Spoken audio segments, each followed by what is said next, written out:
한편도 비가 접어와가지고 저기 광명 해단지 가서 이 털려고 스컬이 이 모종을 사왔는데 어제 다 심었어요. 아, 네. 또 이 5일날 저기 저 구청에서 나무 나누기 행사를 해서 거기 가서 나무를 또 이 방울책인가 하고 스파트 필름인가 이걸 나누게 하더라고요. 그래서 그걸 사서 또 그걸 화분에 일단 심어봤습니다.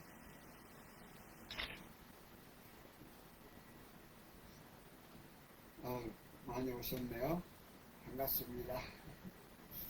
오늘 독서 토론을 시작하겠습니다. 오늘 여성들이 엄청 들어왔네. 또 오시겠죠? 네. 그러면 들어온 순서대로 우리 장 소장님부터 한번 한 주간 동안 읽으신 책이나 또는 소개하시고 싶은 책, 문구 이런 거 있으면 부탁을 드리겠습니다.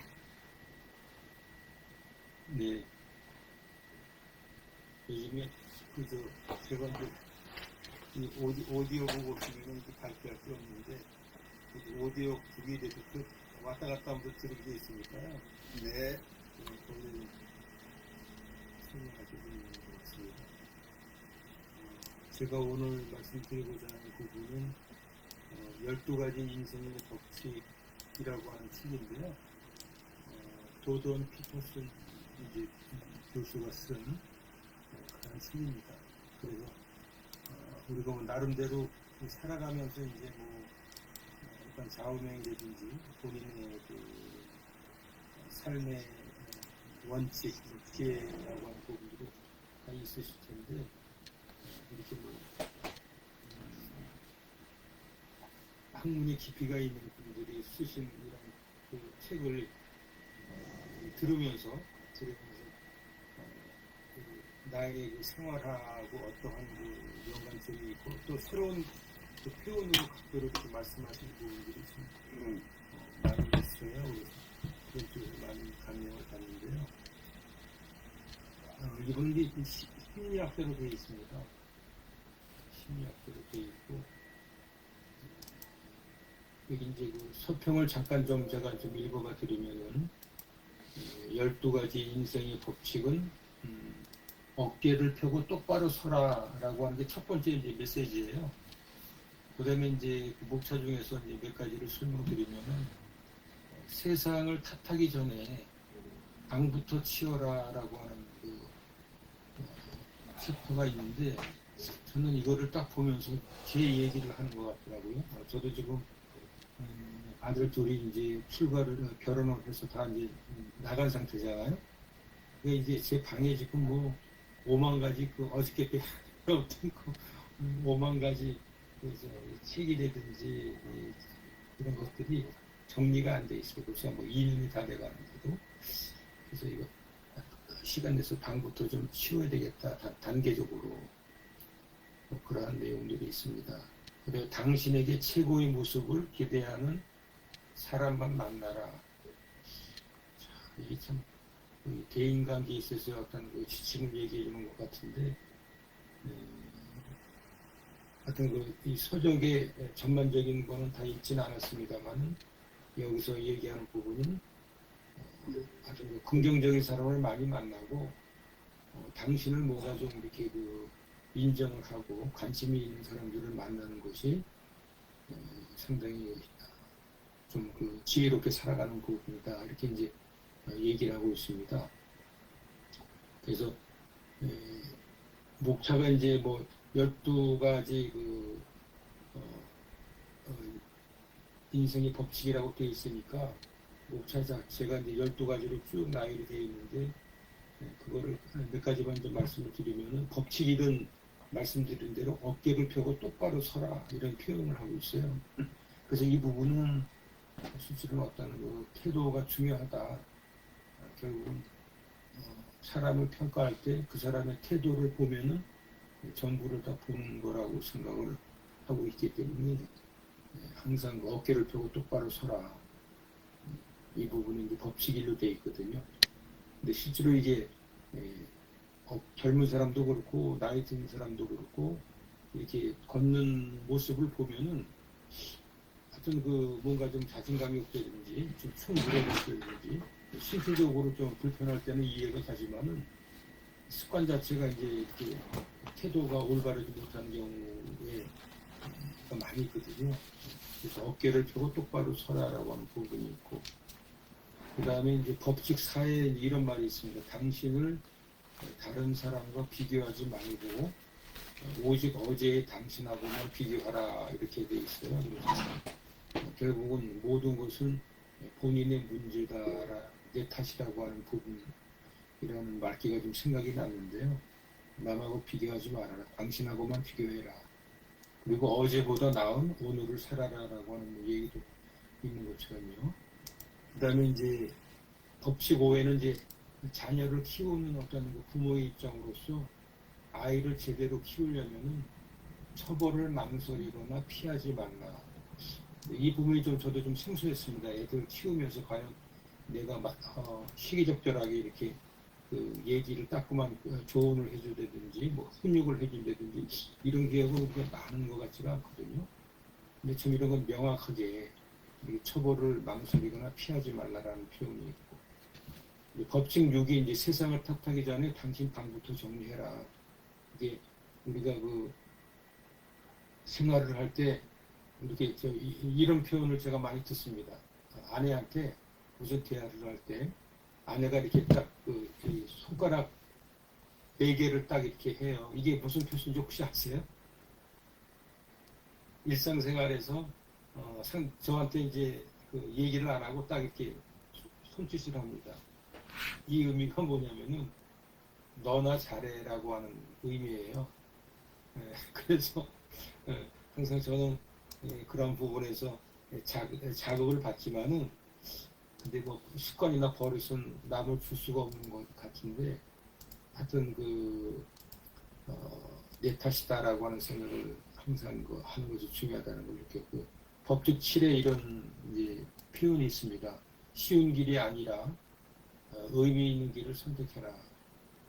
대부분 참 쉬운 길, 뭐 직선 뭐 이런 것만 우리가 선택하는데 참 의미 있고 가치 있는 길을 선택을 하십시오.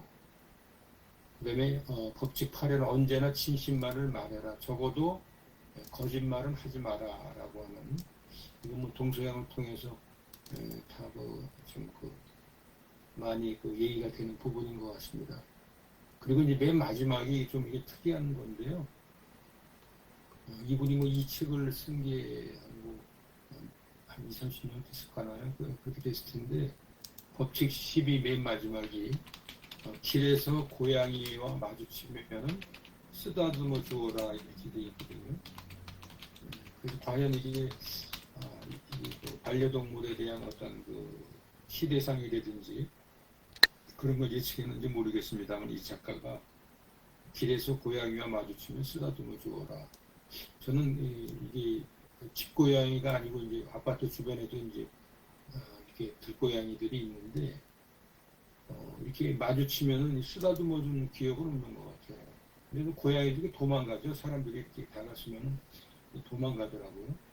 그래서 이게 서양의 이런 또 고양이들은 사람하고 또 친근감이 있어서 이렇게 마주치면 도망가지 않고 쓰다듬을 정도로 이 교감이 서로 오가는지 모르겠습니다만은, 길에서 고양이와 마주치면 쓰다듬어 주어라. 이게 꼭 뭐 고양이뿐만이 아니고 사람하고의 관계도 이 실제로는 이게 뭐 어떠한 내용으로 이제 표현을 이렇게 해줄 거라고 보는데, 그 법칙 12가지 이런 걸 보면서 오디오로 보면 오디오북이지만 나름대로 전체적인 책에 대한 맥락을 좀 읽을 수가 있었고, 그리고 12가지 법칙을 통해서 저하고 비교를 했을 때 어떤 부분이 새로운 부분이고 나는 저 부분이 좀 약하다라고 하는 인류 역사 이야기.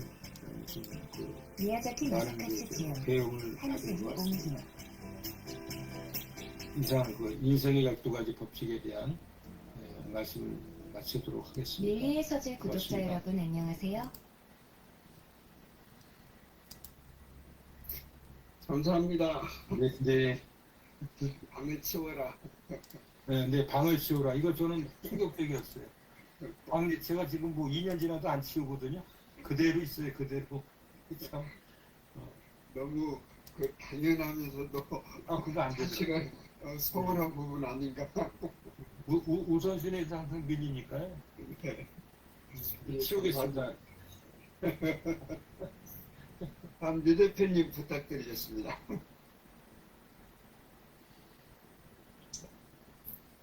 저는 이제 전에 그 읽었던 책인데 다시 조금 이렇게 해서 그때 오디오북을 읽어가지고 그래서 이렇게 뒤지어보다가 레버리지 있잖아요.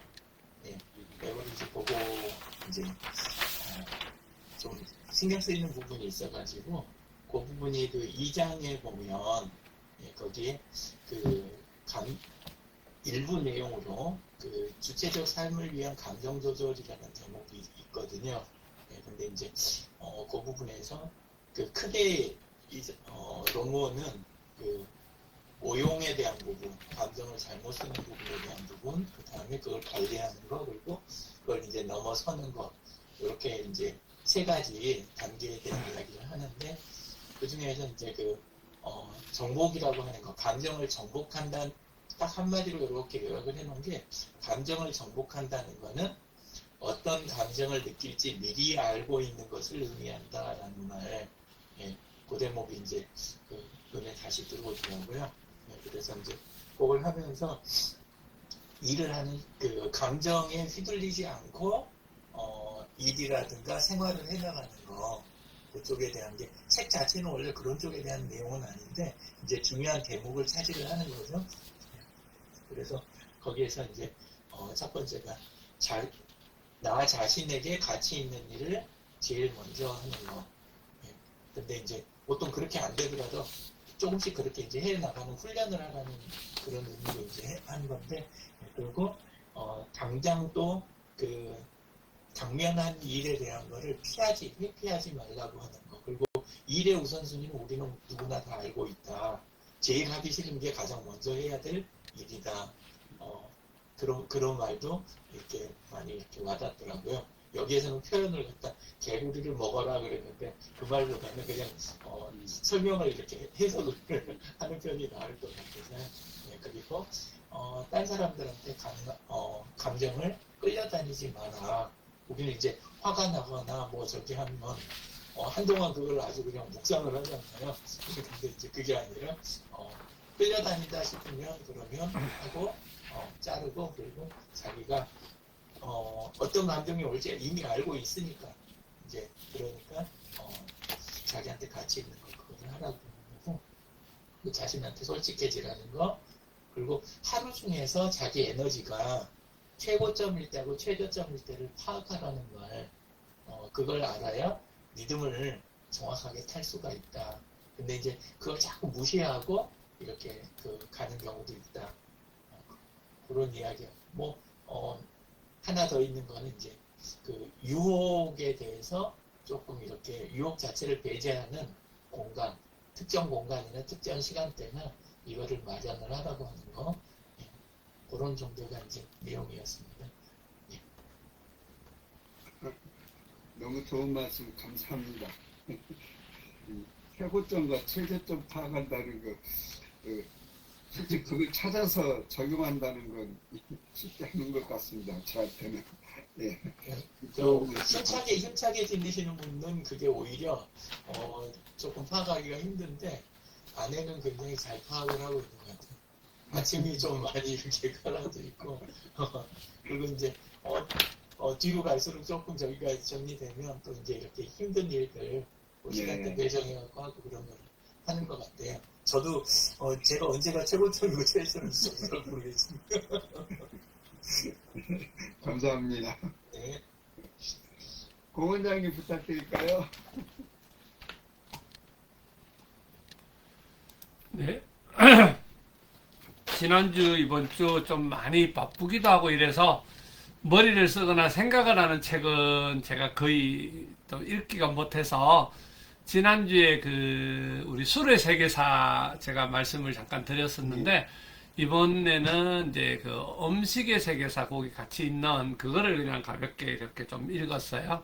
읽었는데 그거 읽을수록 제가 평소에 요즘도 이제 관심이 많은 분야이기도 하고 이래서 사실은 그 책이 오히려 이제 편하게 읽는 게 더 재밌는 그런 상황이 됐거든요. 근데 이제 그거를 읽으면서 그 음식이라든지 뭐 일반적으로 우리가 먹는 음식, 그다음에 술, 뭐 문화 이런 것들이 우리 이렇게 모든 세상이 돌아가는 어떤 그런 그 흐름, 그러니까 큰 흐름들하고 항상 같이 연결돼 있는 걸 보고 참 흥미롭다, 참 재밌게 그래서 읽었던 부분이거든요. 그래서 이 책을 다 읽지는 못했는데 쭉 그 밀리시즈에서 보다 보니까 큰 특징은 그 지난번에처럼 우리가 이제 큰 세계 흐름에서 변화가 있을 때 그 변화에서 오는 어떤 그런 것들이 있었다 그런 형태로 제가 느껴졌고요. 그래서 대부분 이렇게 우리가 먹는 음식은 주로 재료가 되는 그 뭐 쌀이라든지 또 밀이라든지 그리고 고기라든지 이런 부분들이 우리 그 옛날에 그 사람들이 이렇게 이동하면서 살았을 때하고 또 정착해서 살았을 때에 큰 변화가 있었고, 또 한 가지는 그 우리가 이제 냉장고가 발견하면서 이렇게 냉장 문화가 생겨지고 냉동 문화가 생겨지면서 보관을 오랫동안 함으로 인해서 생기는 큰 어떤 그런 변화가 있었고, 또 한 가지는 우리 각 지역별로 보통 우리 이제 세계에서 제일 4대 문화권, 그러니까 음식의 문화권, 요리권이라 이야기하는 우리 굉장히 건조한 지역에 있는 중동 문화라든지, 그 다음에 이제 또 보통 숲이나 또 지중해를 끼고 있는 우리 유럽 쪽의 요리, 그 다음에 인도 지역의 요리, 그리고 대륙인 우리 중국에서 만들어진 요리, 이런 식으로 해서 4대 세계 요리권 이렇게 표현을 하더라고요. 그래서 그런 부분에 관련돼 있는 그 내용들을 쭉 뭐 하여튼 살피는 책이고요. 우리 밀리스제의 책들이 이렇게 다 나와 있으니까 또 시간도 길지는 않고 가볍게 뭐 읽을 수 있는 부분이라서 저도 정리를 하거나 그렇지는 않았고 참 그렇게 편안하게 의미 있게 읽었다. 그래서 요걸 술하고 음식, 그 다음에 요 맛, 요렇게 나오던데, 그거를 책을 다 읽고, 제가 지금 계속 하고 싶어 하는 요리라든지 요런 부분들도 좀 알고 했으면 참 좋을 것 같다. 뭐 그런 정도의 정리를 했습니다. 이상입니다. 원장님 더 발전하시면 이 먹방 방송 하나 개설하셔도 될 것 같습니다. 근데 이제 냉장고 이렇게 말씀하셔서 실제 정병훈 대표님이 농산물을 이 저온 냉장고 같은데 보관을 하는데 그게 이 시간이 지나서 팔면 좀 높은 가격으로 이렇게 팔 수 있지 않습니까? 그런 게 실질적으로 좀 활용이 되고 있습니까? 냉장고에 들어가게 되면 신선한 농산물에서 점점 떨어지고 또 이동할 때 포장은 스티로폼이라든가 이렇게 해서 보내기 때문에 상품이 질이 저하되는 편입니다. 그래서 바로 보내는 것이 제일 좋고요. 또 여름에는 신선한 채소 같은 것을 보내기가 박스라든가 이렇게 작업하기가 힘듭니다. 그래서 되도록이면 여름에는 채소는 거의 안 보내고요. 겨울, 가을 또 봄에나 이렇게만 신선한 채소 보내고, 그 위에는 여름철 같은 데는 뭐 수박이나든가 이런 것은 상관이 없는데 특별한 것은 채소 종류는 좀 힘듭니다. 감사합니다. 예. 혹시 정 대표님 많이 바쁘실 줄 아는데 혹시 최근에 읽으신 거 이렇게 소개해 주실까요? 저요? 네. 전 책이 없습니다. 참가해 주셔서 감사드립니다. 김용선 소장님 부탁드릴까요? 네, 안녕하세요. 아까 저도 저 세상을 탓하기 전에 방부터 치워라. 이게 참 현실인 것 같습니다. 근데 저는 이게 방 치우는 거를 이렇게 막 조금 어떨 때 좀 많이 어질러져 있을 때도 많거든요. 많은데 근데 매번 치워야 되겠다 생각은 이제 매번 치워야지 이제 생각을 하는데 방 어질러질 때도 한 번에 막 이렇게 어지르는 건 아니지 않습니까? 한 번에 이렇게 막 어질러지는 건 아닌데 그것처럼 치울 때도 한 번에 다 치우는 게 아니고 부분 하나씩 이제 점을 찍었으니까 하나씩 점을 빼면은 그 어느새 또 며칠 지나면 다 없어지거든요. 근데 그렇게 이제 어질렀다가 치웠다가 어질렀다가 치웠다 이렇게 하고 있습니다. 참고로. 예. 저는 이제 며칠 전에 요즘 뭐 책 읽기를 사실은 잘 못했는데 제가 저 아파트 운동하고 이렇게 올라오다가 누가 책을 이렇게 새 책을 놔두고 여러 권 놔두고 필요하신 분 가져가세요라고 이렇게 책을 한번 있는 책을 제가 갖고 왔거든요. 갖고 왔는데 이 책을 보진 않았습니다. 보진 않았는데 뒷면에 이 책 이름이 이제 이 어떤 스님이 쓰신 글인 것 같아요. 근데 뒷면에 있는 저 문구가 있거든요. 요거가 굉장히 마음에 들어오는 글이라고 제가 한번 읽어드리고 싶습니다. 여기 이제 짧은 단문인데 이제 요렇게 메시지가 있거든요. 여러분 이게 이제 제가 마음에 들어하는 건데 그냥 말씀을 드리는 겁니다. 예. 여러분들이 오늘 내린 결정은 여러분의 선택입니다. 내가 내린 결정에 한치의 망설임도 없어야 합니다. 자신의 올바른 선택을 믿고 행동하는 것이 내 삶을 더욱 이롭게 합니다. 언제나 편안하고 기쁨이 넘치는 걸음으로 어느 곳에서 무슨 일을 하더라도 친절과 겸손을 잃지 않는다면 그 사람은 행복한 삶을 살고 있는 것입니다. 사회적인 쟁취와 경쟁을 추구하기보다 자기 본연의 정체성과 내면에 집중하는 소박한 삶이 더 큰 행복으로 이끄는 게 아닌가 생각합니다. 이렇게 메시지가 있거든요. 그래서 이게 아직 이제 요거 시 1인 것 같은데 이제 시 한 편에다가 시 한 편을 쓰고 그 옆에는 이제 항상 그 시에 대한 어떤 상황에서 어떻게 요 시를 썼다라는 이제 그런 내용들로 이루어져 있거든요. 이렇게 한 편의 시랑 옆에 설명이랑 이런 방식도 참 좋은 것 같아요. 그냥 시만 있으면 시집에 시만 있지 않습니까? 근데 시가 있고 그 사람들이 옛날에 학교 다니면은 학교에서 이제 시에 대한 뭐 이렇게 풀이를 다 했잖아요. 이 상황이 어땠고 어떤 걸 추구한다 이렇게 돼 있었는데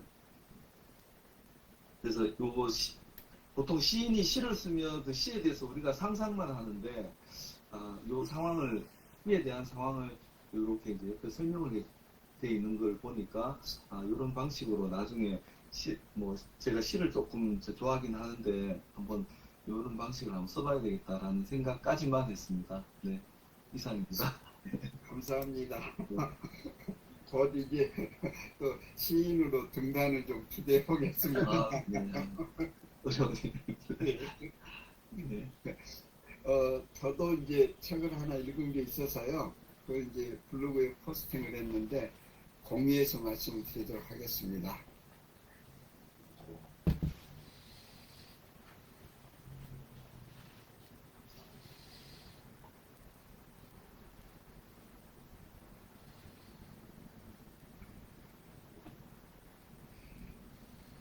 책 이름은 대불 호텔의 유령이라는 책인데 광학일 작가가 쓰고 문학동에서 발간이 됐어요. 이 소설은 소설이거든요. 이제 대불 호텔이 인천의 그 계양장에 있습니다. 이 대불 호텔이 우리나라의 최초의 호텔 아닌가.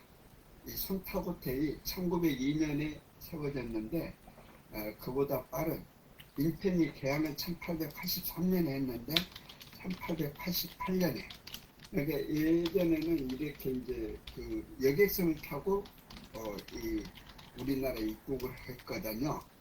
그러면 이제 아펜젤러나 언더우드 같은 분들이 인천에 오면은 바로 서울로 못 가요. 이게 서울로 가려면은 이렇게 저랑만을 타고 한나절이 걸려서 가니까 인천에서 하룻밤 이렇게 자고 가는 거거든요. 그래서 이 호텔 수요가 있었던 거죠. 그래서 이제 대불 호텔이 이제 생겨났는데 이제 일본의 해운업자가 이걸 이제 세웠다고 그럽니다. 근데 경인선이 네. 1899년에 개통이 됐어요. 그러니까 이 1888년에 한 11년 정도 지나서는 바로 기차를 타고 서울로 갈 수 있는 거예요. 그러니까 호텔이 불황이 되는 거죠. 이 대불 호텔은 이 일본어가 아닌 영어로 손님을 맞이했던 이런 호텔이었으니까 이 외국인들이 주요 고객이었는데 이 인천으로 입국한 외국인들이 바로 이 경인선을 타고 서울로 가니까 호텔이 수요가 이제 줄어드니까 이걸 중국인이 매수를 했어요. 그래서 중화루라고 하는 음식점을 했거든요. 지금도 인천에 중화루가 있습니다. 근데 이 또 한때는 우리나라에서 커피가 최초로 판매되는 것이 언제냐 이런 논쟁이 있었어요. 근데 이 아까 얘기했던 이제 선타 호텔에서 1902년에 이 호텔에서 커피를 판매했다라는 게 지금 정설로 받아들였는데 사실은 이 대불 호텔이 1888년에 이 아펜젤러 일기를 보면은 그 서양식 요리를 제공받았다 이런 기록이 나와요. 그러니까 커피도 제공했지 않겠느냐라는 추측이 있어서 이 커피도 이 대불 호텔에서 최초에 팔았지 않겠냐라는 얘기를 하는데 증거가 없는 거예요. 그래서 이 선탁 호텔에 밀린다는 건데 이 대불 호텔이 이 1955년쯤에 이게 이제 아까 중화루를 했다 그랬는데 이제 영업이 잘 안 되니까 이게 헐리게 돼요. 근데 그 헐린 옆자리에 대불 호텔을 복원을 했어요. 이게 이제 복원한 건물이고 이게 이제 대불 호텔 전시관 그리고 그 옆에는 또 이 중국 생활사 전시관 이런 걸 이제 지금 현재 하고 있습니다. 근데 이제 대불 호텔의 유령은 그 강학일 작가가 썼는데 이제 프롤로그하고 에필로그 그리고 1, 2, 3부로 이렇게 구성이 되어 있어요. 근데 이 1부와 3부의 화자는 작가인 나고 2부는 여기 이제 박지훈이라는 학교 부인 학교죠. 학교 부인이 그 이야기를 듣고 정리를 해서 지영년이라고 하는 이제 이 화자를 내셔서 진행이 되는 그래서 이걸 그렇게 또 얘기하더라고요.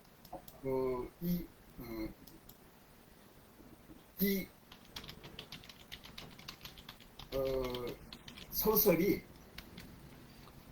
이 액자식으로 되어 있는 소설이다.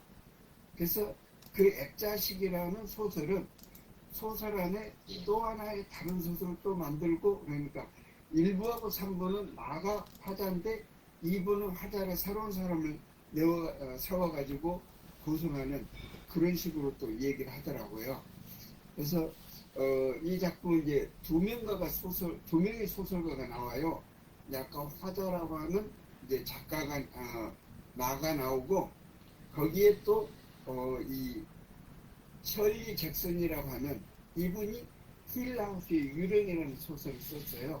근데 이 셜리 잭슨이 이 대불 호텔을 운영하는 시기에 와서 차지를 하면서 이 작품을 썼다. 이제 그런 식으로 소설이 구성이 된 거예요. 근데 호텔이 영업이 잘 안 되니까 유령이 나온다. 이제 이런 내용을 해가지고 이제 1950년대에 중환호라는 중국식병으로 바뀌었지만 이게 이제 소외된 일들에 한이 가득해서 악령이 출현한다. 그렇게 해서 이 소설이 구성이 돼 있어요. 그래가지고 여기에 이제 귀신이 붙었다고 드센팔자라고 얘기하는 고현주라고 하는 이제 또 등장 인물과 또 아까 이제 얘기했던 이 고현주가 고용했다고 판단되는 호텔 일을 돕는 지영현, 그 다음에 또 호텔 식당에서 일하는 네이안이라고 하는 화교, 그러니까 아까 셜리 잭슨하고 해서 이렇게 네 사람이 여기에 이제 출연을 하지요. 그래서 이런 사람들이 모두 다 이 한을 품고 있는 그런 내용인데 그런 내용을 이렇게 쭉 썼더라고요. 그래서 나름대로 좀 호러물이라고 얘기하죠. 공포소설 이런 식으로 얘기하는데 이 강하길 작가가 1986년에 전주에서 태어났는데 이 경향신문 신춘문회에 방송이 돼가지고 등단해서 책을 제법 썼더라고요. 그래서 이 상도 많이 받고 많은 내용으로 이게 됐습니다. 시간이 많이 갔으니까 이 정도 마치도록 하겠습니다. 한번 읽어보실 만한가요?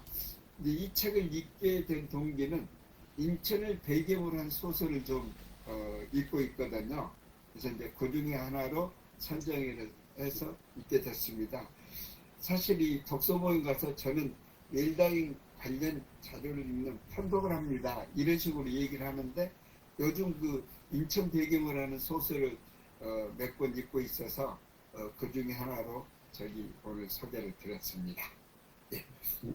혹시 다른 말씀 하실 거 있을까요? 개구로텔은 전에 한번 소개해 주신 것 같아요. 이 책은 아니었는데 예. 이야기 하시는 중에 그래서 기억이 났습니다. 예. 그 개항장에 있는 이제 그 여러 가지 그 방문할 만한 뭐 근대 건축사 박물관이라든지 그쪽으로 쭉 있어요. 이 개항 박물관도 있고 그래서 그런 박물관을 한번 이렇게 몇 군데 이렇게 돌아다녀도 되고 중구청 거리는 또 그 일본 조개 그런 이제 모습이 지금까지 남아 있고 또 차이나타운은 천국 조개에서 이제 그 만들어진 거리고 이러니까 이 옛날 우리나라가 개항하던 시기에 어떤 형태로 발전이 됐는가 이런 걸 좀 볼 수 있지 않을까 그런 생각이 듭니다. 시간이 많이 갔으니까 오늘 이 정도로 해서 마치겠습니다. 괜찮죠? 네. 네. 수고하셨습니다. 그 공원장님이 라이브 방송을 계속 해주시는데 네. 여기 진재근 선생님 유튜브 안 올리고 에는 3개만 딱 올라갔더니 그 다음에 안 올라갔더라고요. 그래서 공원장님이 요거 그 금요 독서 토론 해주신 것만 해도 지금 한 8, 9개가 되게 꽤 많이 쌓였더라고요. 예, 그래서 알겠습니다. 어떻게 하실 건가. 그리고 좀 바쁘고 힘드시면 안에 관리자로 채널에 등록을 설정에 들어가서 해주시면 네. 그러면 뭐 바쁘실 때는 좀 도와드릴 수도 있거든요. 그리고 공원장님도 그 화요일날 하시는 거 그거는 관리가 잘 되고 있는데 그 다른 영상도 타임라인에 되게 많이 올리시고 그 다음에 이제 지금 조금 요리든 아니면 저기든 이렇게 영상들이 좀 있으시잖아요. 그래서 그게 조금 아깝더라고요. 그래서 그거를 미보 치과 쪽에 넣을 수 없는 거라면 넣으면 곤란하다면 그 공원장님은 공원장님 채널이 따로 또 있으시잖아요. 유튜브 채널이 뭐 거기에라도 이렇게 조금 관리를 하는 거 필요하시면 공원장님도 그 부분 좀 도와드리고 싶거든요. 제가 참여하는 거니까 그냥 미보 치과에 같이 그 카테고리만 달리해서 다 올려도 상관없습니다. 네. 그러면 네. 그 안에다가 네. 해가지고 조금 이렇게 하는 네. 쪽으로 네. 도와드리도록 하겠습니다. 예, 장 소장님하고 그 김종성님은 이제는 손에 좀 이렇게 뭐랄까 딱 손에 붙으신 것 같아요. 네. 예, 예, 알겠습니다. 네, 네. 감사합니다. 감사합니다. 오늘 네, 네. 그쵸?